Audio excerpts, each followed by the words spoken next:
დაგერხათ კოცებო სტრასბურგის სასამართლომ მიიღო რუსთაველის გამზირის აქტივისტების საქმეები ტროტუარზე დგომისათვის მათი დასანქცირებისა და რა ვიცი დაპატიმრების გამო.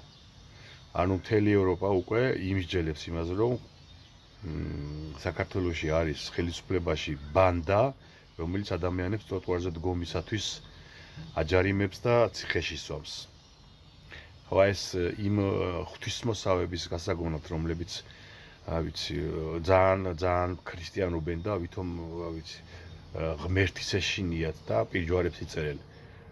გოგოებს, ქალებს, სტუდენტებს ტროტუარზე დგომისთვის იჭერენ. წარმოიდგინეთ თქვენი თავით გახართ რუსთაველზე, თქვენს მეგობართან ერთად საუბრობთ და ამით ხოცების კანონით არ ღვევთ წესრიგს. ტროტუარზე რო დგახართ იმითი.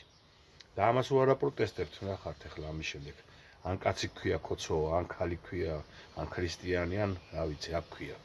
სამაგეროთ სტრასბურგის სასამართლო მიარჭობს უზარმაზარ ოყნას ქართულ ოცნებას, რაც იქნება იმის პირობაა, რომ კიდევ და კიდევ უფრო მეტი სანქციები დაწესდება ქართულ ოცნებაზე, რომელიც ტროტუარზე დგომისათვის მოქალაქეებს ციხეში სვამს. ამის თან არა გაუგია სამყაროს, ახლა გაიგებს.